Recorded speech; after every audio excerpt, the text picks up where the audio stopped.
Labrīt, dārgie radioklausītāji! Šodien turpinām 1. novembra nedēļu patriotiskā garā. Spēlēsim ideju tenisu, kurā Latvijas Radio 1 tiešraidē servēsim idejas Latvijas simtgadei. Visiem labi zināms, cik bieži inovācijas sākas ar vārdiem teorētiski. Tas ir iespējams vai tieši par spīti tādiem izteicieniem, kā dzīvē to nav iespējams izdarīt. Spēli rīko Latvijas Republikas kultūras ministrija un Latvijas Radio atbalsta Latvijas valsts meži. Mūsu otrās turnīra dienas dalībnieki ir atraduši iespēju brīvprātīgā kārtā atvēlēt stundu sava dārgā laika, lai sniegtu artavu Latvijas simtgades ideju radīšanā. Sāksim ar dāmu pa labi no manis, mūsu pašu Radio 5.lv raidījuma Domnīca vadītāja Anna Platpīra. Labrīt! Sveiki! Labrīt, labrīt!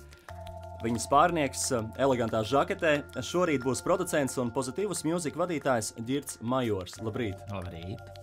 Savukārt spārringa partneru, nevis konkurentu lomā, galda otrā pusē ekonomists un mārketinga konsultants Aigars Plotkāns. Labs rīts! Ar viņu kopā startēs jurists un darba tiesība eksperts Rihards Plotka. Sveicināti! Mūsu šī rīta pirmā tēma. Kā panākt, lai 2018. gadā imports Latvijā būtu 0%? Pirmais uzdevums. Kā sekmēt vietējās kultūras patēriņu, tai skaitā pārtikā? Mums ir kultūras ministrijā izveidojama speciāla nodaļa un runājam par patēriņu kultūru kā par īpašu kategoriju, kas būtu jāattīst. Patēriņu kultūra ietver vietējo produktu patēriņu. Mēs ieguldām līdzekļus tiešpārdošanas kustības tiešpirkšanas kultūras attīstībā, respektīvi mēs pērkam tieši no zemnieka, nevis caur starpnieku veikalu.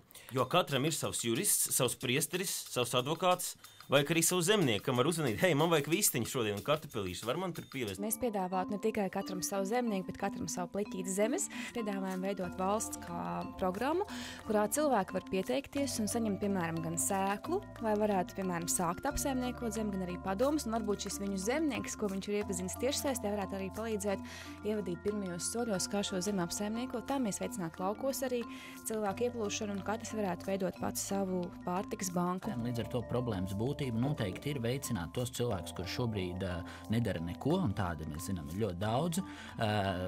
Es domāju, ka ir iespējams viņus vienā vai otrā veidā dodot šo makšķeri, piespiest apsaimniekot kaut kādu zemes pleķu un radīt kaut kādu. Tas nozīmē, ka cilvēki varētu varbūt mazāk laika pavadīt savā profilā Facebookā vai draugos, bet pieķerties savam pleķītim, kas viņiem iedalīts. Otrais uzdevums. Svarīgi, ko iesākam ne tikai ar to, ko patērējam, bet arī atstājam aiz sevis. Ko varētu apņemties pārstrādāt valstiskā līmenī, lai ar to aizstātu importu?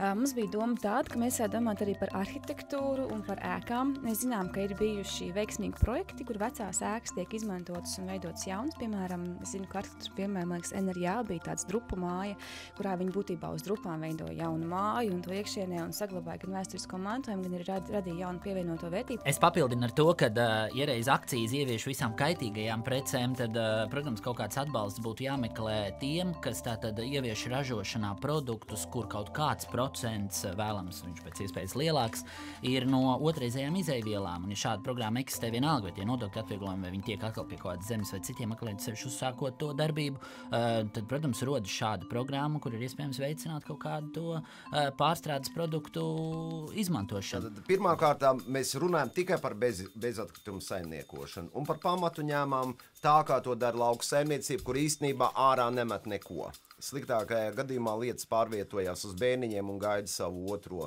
dzimšanu. Ražojam no riepām, ražojam apavus. Jā. Ļoti konkrēti ideja.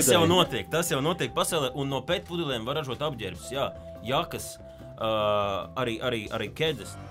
Līdz 100 gadai vēl 4 gadi, taču jau nākamgad Rainim un Aspazijai būs 150 gadu jubileja. Kas būtu tie darbi, kurus veiktu brīvprātīgie, un kas būtu ieguvums, kuru nebūtu iespējams nopirkt? Mums ir divas domas. Viena tāda, ka mēs atjaunojam padomu laikā eksistējošo šefības sistēmu. Tātad šefība nozīmē to, kad kultūras iestāde vai uzņēmums sadarbojoties ar otru apmainās ar tām lietām, ar tām prasmēm, ar tiem darbiniekiem sociālā darba ietvaros, kāda viņiem ir. 10 dienas gadā nostrādā par brīvprātīgo, vēl viena diena klāt apmaksātam atvaļinājumam. Plus tu saņem brīvprātīgā karti, kurā ir unikāls preču pakalpojumu katalogs ar unikālām atlaidēm. Jāpaceļ tā sociālā darba latiņa tik augstu, ka tam jākļūst par prestīža, goda, sirdsapziņas un cilvēka vērtības mēru. Šodien mēs divos setos dzirdējām idejas par divām tēmām. Tātad pirmā tēma, kurai mēs pieskārāmies, kā Latvijā panākt importa samazinājumu līdz 0%. Pārējot otrajā setā mēs runājam par to, kā brīvprātīgais darbs varētu izmainīt Latviju 5 gadu laikā. Rakstiet savas idejas Twitterī, lietojot hashtagu jeb mirkļbirku LV100. Klausieties mūsu Latvijas radio un skatieties lv100.delf.lv, m.lmt.lv un lsm.lv. Līdz rītam!